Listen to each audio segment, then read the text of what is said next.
골든타임을 지켜야 하는 응급 환자들에게는 무엇보다 빠른 이송이 중요한데요. 정부와 각 지자체들은 한 명이라도 더 많은 생명을 살리기 위해서 다양한 시스템을 도입해서 운영하고 있습니다. 어떤 것들이 있는지 영상으로 확인해 보시죠.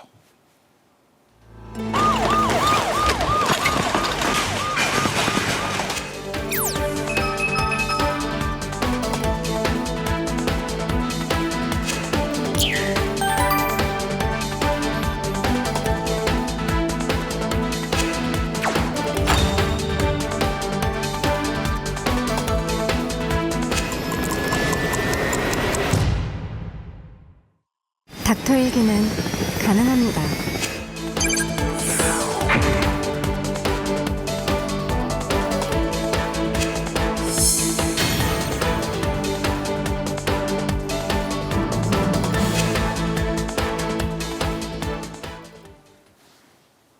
예, 응급 상황에서는 사실 분초가 생과 사를 가른다고도 할 수 있는데 이 골든타임을 사수하기 위해서 경상남도가 전국에서 최초로 응급 환자 이송 시스템을 도입을 했다고. 네, 맞습니다. 경상남도가 지금 119와 연계한 경광등 알림 시스템을 도입했는데요. 이것이 이제 권역 또 지역 응급의료센터 34곳에 도입된 시스템입니다.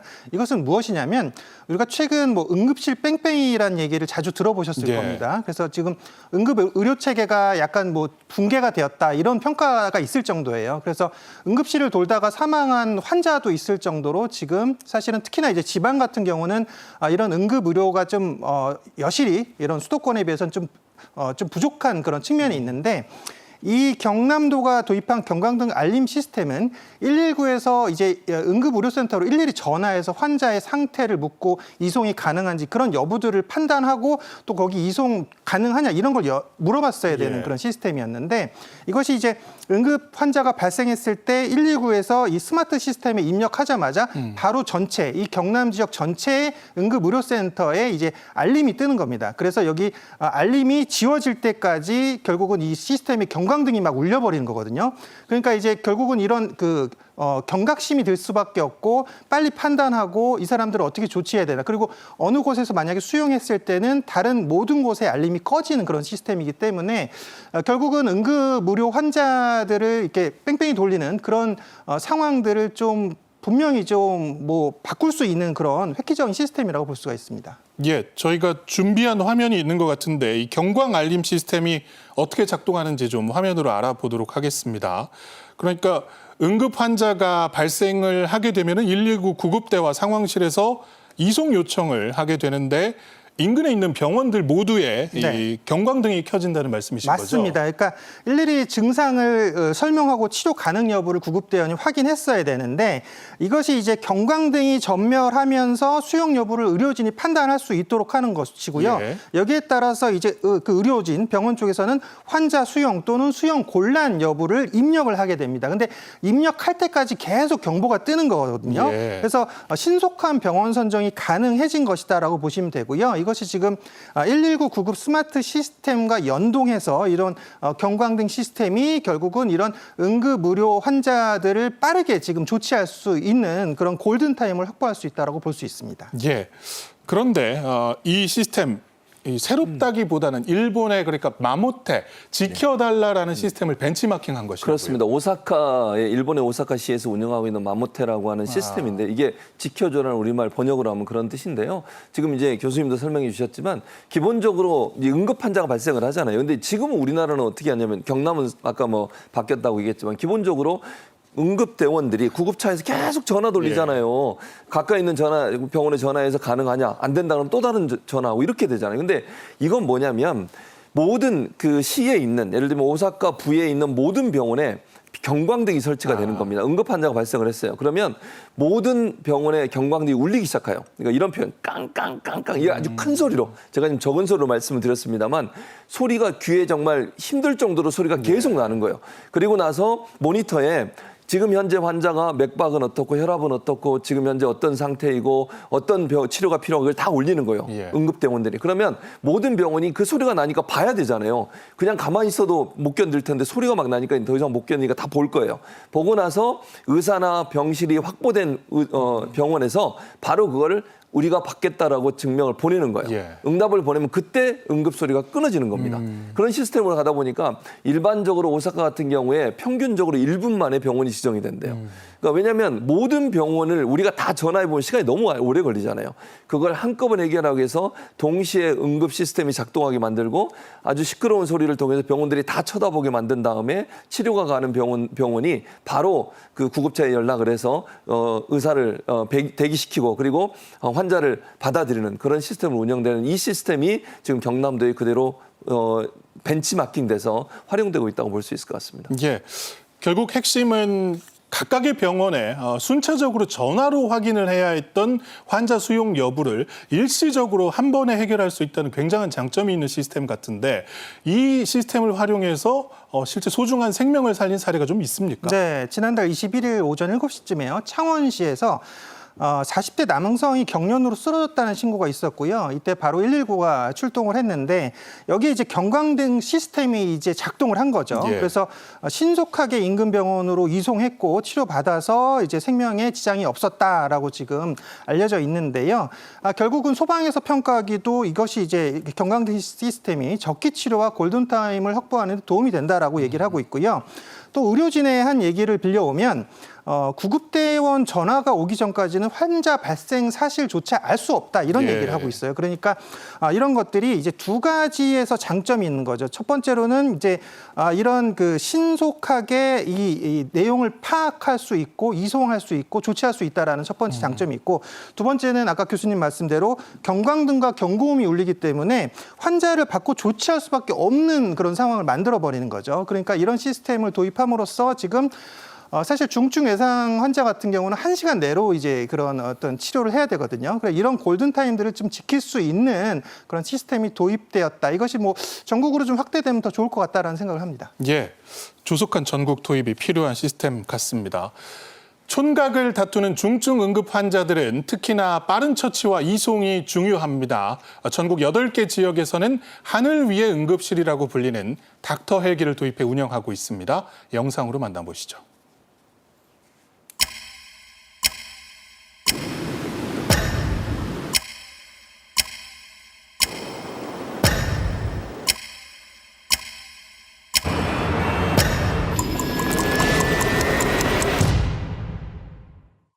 닥터 일기는 가능합니다.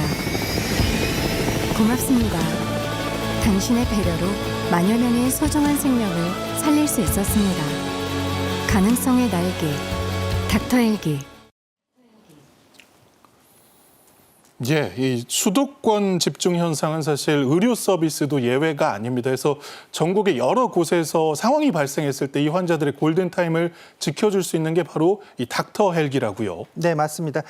우리나라는 사실은 수도권에 이런 그 중증 외상센터라든지 응급시설들이 집중되어 있고요. 또 특히나 이제 지방 같은 경우는 산악 지역이라든지 도서 지역이 많습니다. 이런 것들이 이제 동선이 사실 길어지고 예. 이송이 어려울 수밖에 없는데 이런 응급 의료 센터의 접근성이 떨어지는 그런 지역에서 특히나 이런 그 닥터 헬기가 필요하거든요. 그래서 2011년에 지금 닥터 헬기가 우리나라에 도입이 됐습니다. 그래서 중증 외상 같은 경우 이제 1시간 내로 골든타임을 잡고 있는데 1시간 내로 치료를 하지 못하면 사실은 뭐 사망에 이를 수도 있다라고 판단을 해야 되는 것이거든요. 그래서 이런 그 응급 환자는 사실 이송이 가장 중요합니다. 가장 빠르게 돼야 되고 가장 중요한 그런 핵심적인 부분인데 여기에 따라서 이제 수도권이라든지 응급의료센터 아니면 지방도 마찬가지로 권역 응급의료센터로 이송을 해야 되는 그런 부분이 발생하거든요. 그래서 이런 골든타임이 지금 사실은 중증 외상이 1시간, 그다음에 심혈관 질환이 2시간, 또 뇌혈관 질환이 3시간 이런 시간 내에서 이제 조치할 수 있도록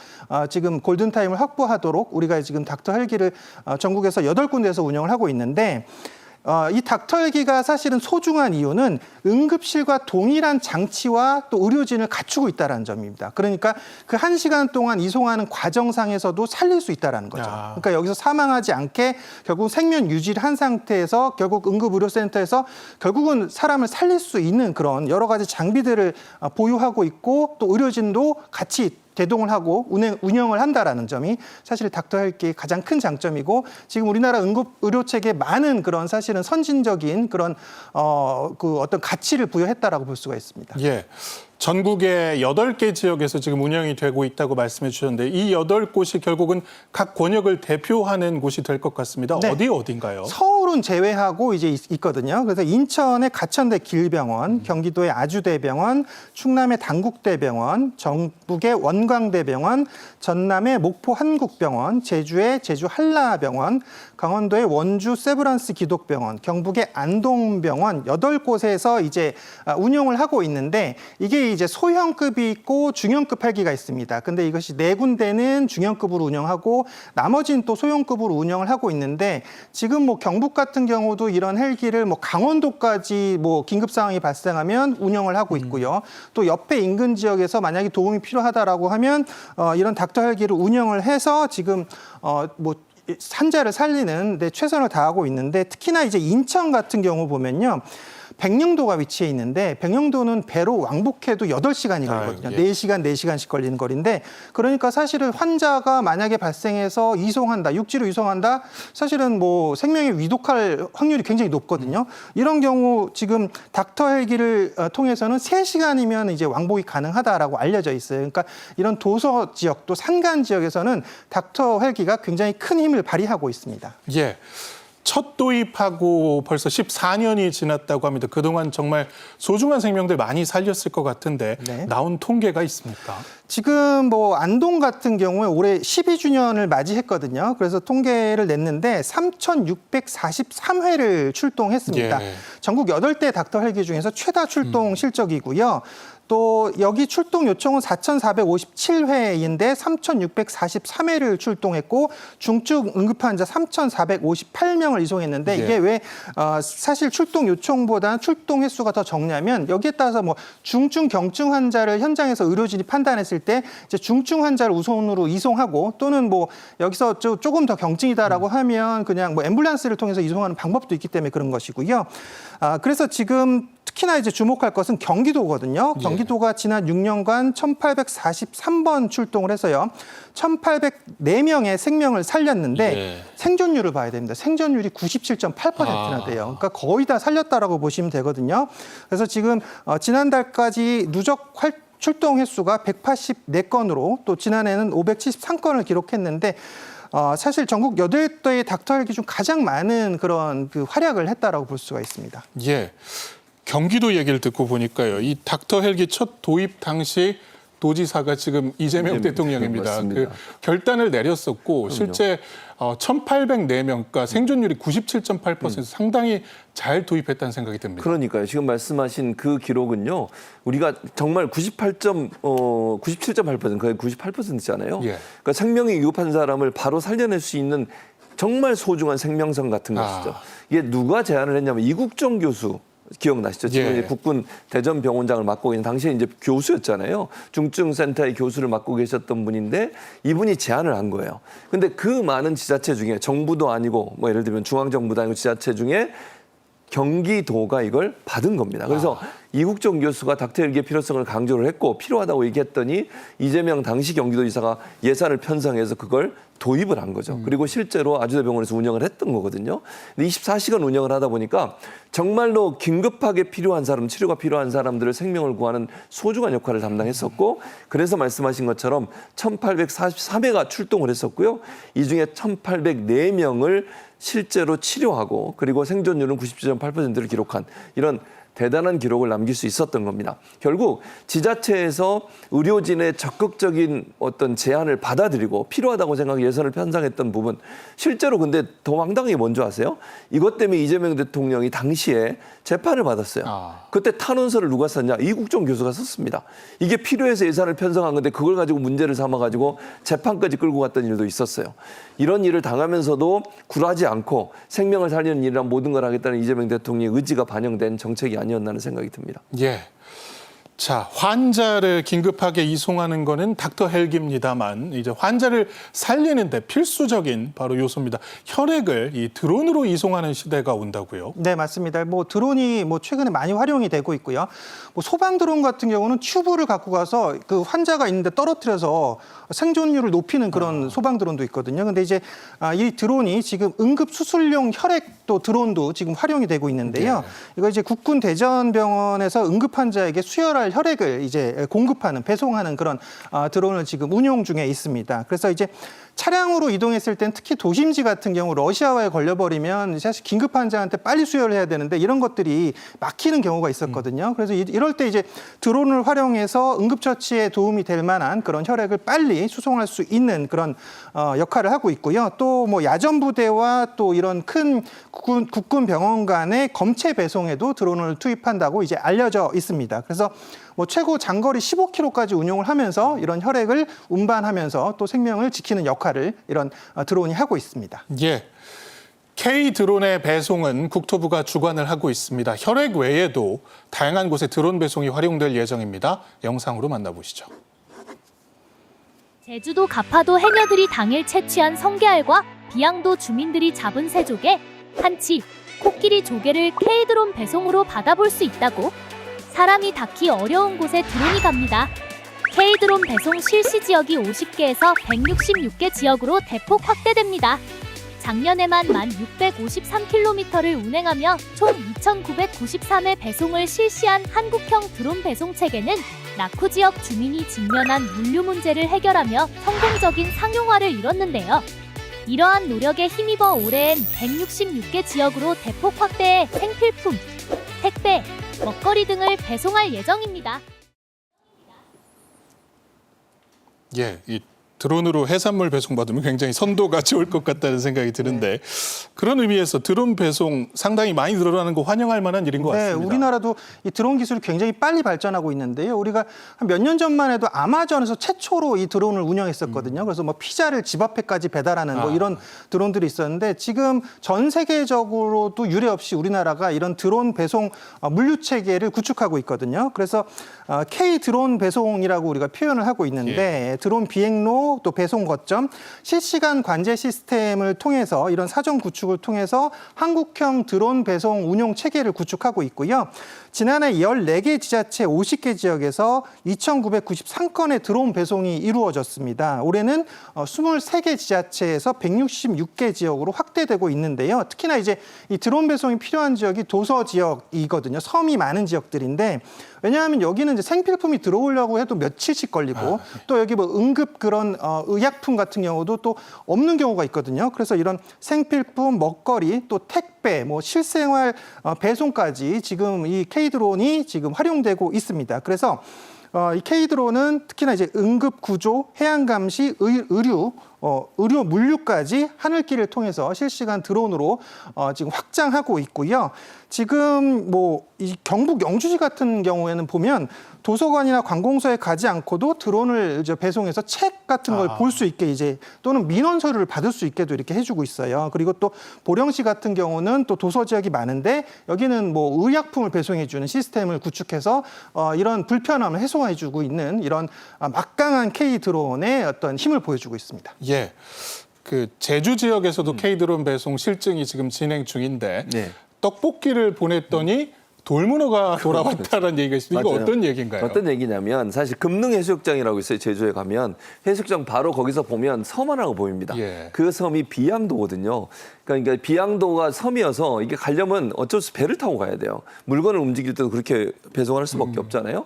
근데 비양도에 계신 분들도 떡볶이 주문을 하고 싶잖아요. 그럼 주문할 때 배 타고 오면 얼마나 오래 걸리겠어요. 예. 주문하고 하루 걸릴 수도 있어요. 이러면. 그래서 이 드론을 통해서 떡볶이가 배달이 되면 그 드론에다가 그날 잡은 정말 싱싱한 새조개, 돌문어, 성게 이런 것들을 실어서 보내는 거예요. 그러니까 그 제주도 본 섬에 있는 분들은 싱싱한 채취된 어떤 수산물들을 즉석에서 받을 수 있고 또 안에 비양도에 계신 분들이 있으면 자기들이 필요한 물품들을 쉽게 또 본도에서 받을 수 있는 기회가 되는 거죠. 이런 기회가 이제 드론이 갖고 있는 매력이라고 볼 수 있는데 제주도에 3개의 섬이 있거든요. 이 3개의 섬들이 다 이 제도를 지금 차용하고 있습니다. 그래서 앞으로도 활성화 될 것 같고요. 실제적으로 한 번 배송하는 비용이 3,000원 정도 든대요. 그러면 우리가 일제 집에서 아파트에서 시켜도 한 2, 3,000원 받잖아요. 예. 배달비. 그 정도 돈만 지급하면 얼마든지 좋고 싱싱한 또 수산물들을 받을 수 있는 그런 제도라고 말씀드릴 수 있겠습니다. 예, 시간이 돼서요. 오늘 말씀 여기까지 듣겠습니다. 지금까지 염건웅 교수, 최진봉 교수와 함께했습니다. 고맙습니다.